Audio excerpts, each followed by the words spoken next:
So one of the core concepts of Vita Sapien is this idea of ecophany. Ecophany.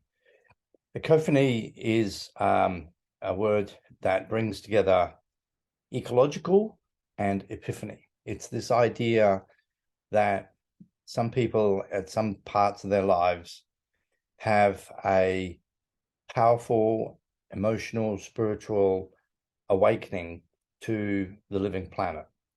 And that ecophany effectively is a form of spirituality change. It fosters spirituality change. It shifts your spiritual locus to care for the planet.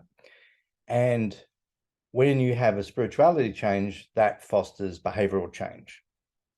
And I think you'll find if you talk to most people who are passionate environmental activists and you ask them to describe the instance that got them involved in environmental activism, you'll find that there is quite often a very specific moment, if not a specific moment, then a part of their lives where they were exposed to different things. So I want to talk briefly about my ecophany, or more importantly, I guess the sort of the main ecophany. I've had sort of lots of these sort of awakenings throughout my life, but there's sort of one big one that I remember quite correctly. The image behind me is showing plastic trash washing up on a beach, and this is a little piece of video I found that really spoke to what I'm about to share with you. So I just want to have a little backstory first. So in my 20s, I took a job in the oil industry. In about age 23, I got a job on offshore oil exploration ships. And our first job was they flew me to Singapore, where I filled in all the paperwork with the company. And then they flew me to Taiwan, where I hung around in a hotel for a week, visited some of our other guys that were bringing some gear in on a boat into a harbor for a base station that they'd set up on the coast. And then later on, they took me on a taxi onto a boat, went out to sea and joined the ship. And I was on the ship for about 2 months. And then we completed the job and then we steamed down to Singapore. A few weeks or a month or so before taking this job, sometime before taking this job, I came across this book in a bookshop called Green Facts.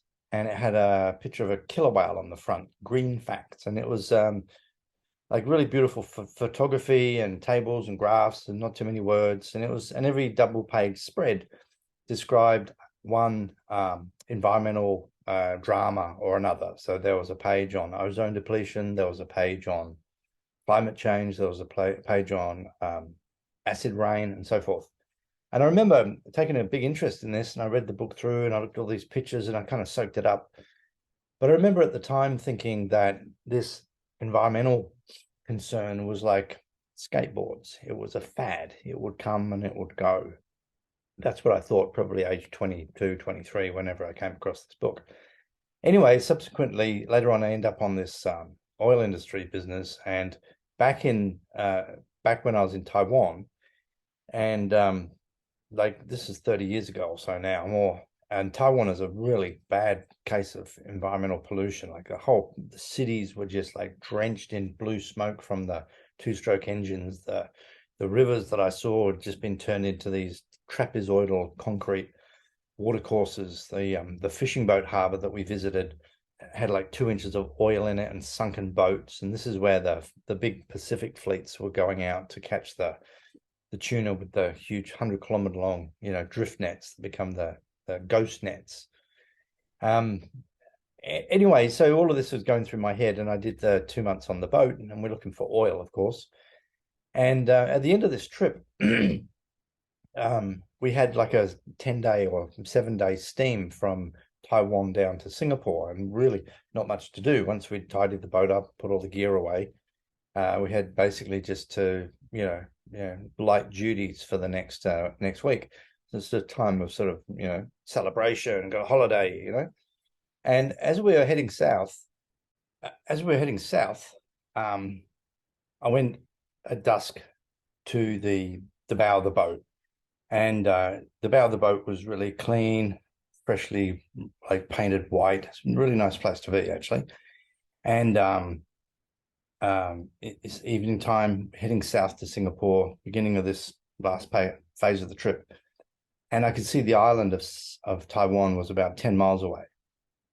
And as I leant on the bow and just sort of relaxed and looked out over the sea, I was stunned to see that even 10 miles off the coast, there was just plastic bag after plastic bag after plastic bag just washing against the bow of the boat. It was as though there were another ship ahead of us throwing off the plastic bags. And I remember looking down at all of this plastic so far away from the coast and just having this sort of sense of like revulsion or this powerful feeling that this was wrong, There was something wrong about this. And it tied into all of my experiences over the last weeks with all the pollution in Taiwan and the oil in the fishing boat harbor and the polluted air and the destroyed rivers. And it tied into the intellectual aspect of having read this book about these environmental problems that I'd thought at the time was just a fad. And I remember that seeing those plastic bags and the powerful feeling that this was wrong without necessarily having a deep intellectual understanding of why it was wrong was really powerful. And it was one of the key moments that triggered me ultimately to shifted my behavior. Okay. So prior to that event, couldn't really have pointed to any instance where I'd been particularly interested or active with respect to the environment. But after that, I became like the onboard climate active, well, not climate activist, but environmental activist. And so I wrote a letter to the CEO of the company and talked to him about their waste management practices because they were throwing a lot of plastic over the side. Eventually, I got a response to that letter to the CEO, which was that the coordinator pulled me aside and threatened me with my job if I wrote any more letters like that. I talked to the captain about getting the compactor. We had a compactor on board one of the ships that wasn't working. I got that fixed, got that running. We packed all of the waste of 40 men from the ship onto this into this big thing, crushed it down into this big box. We wrapped it in black plastic bag. The idea was that box would end up getting taken to landfill, probably the best place for all that trash at the time. As it happened, those big black plastic boxes got thrown over the side. But anyway, the point was that observing the plastics on that instance and that feeling, right, not the knowing, the feeling that was wrong was what motivated me.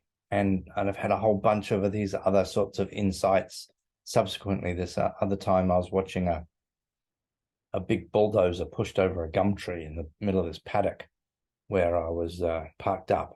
There are these instances that really just sort of touch my heart. And these are the things that we call ecophany. And these are the things that trigger behavioral change.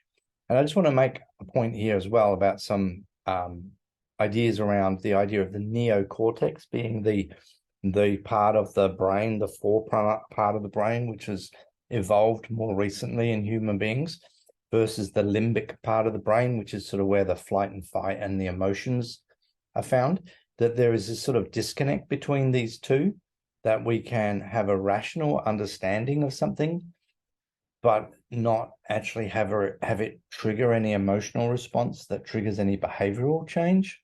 And it's sort of like having read the book about the environmental problems, but that didn't trigger me to actually change my behavior. Whereas standing on the bow of the boat and seeing these plastic bags really motivated me. And that was not understanding why plastic was bad. I now understand. It took me maybe 10 years before I finally understood the reason why plastics in the environment are extremely harmful, because they break down into microplastics and contaminate every level of the food chain. So that's an example of ecophony. And like I say, pretty much anybody who's active in environmental circles can probably describe a moment or an instance or a period of time where they were spiritually or emotionally awakened to the plight of our environment.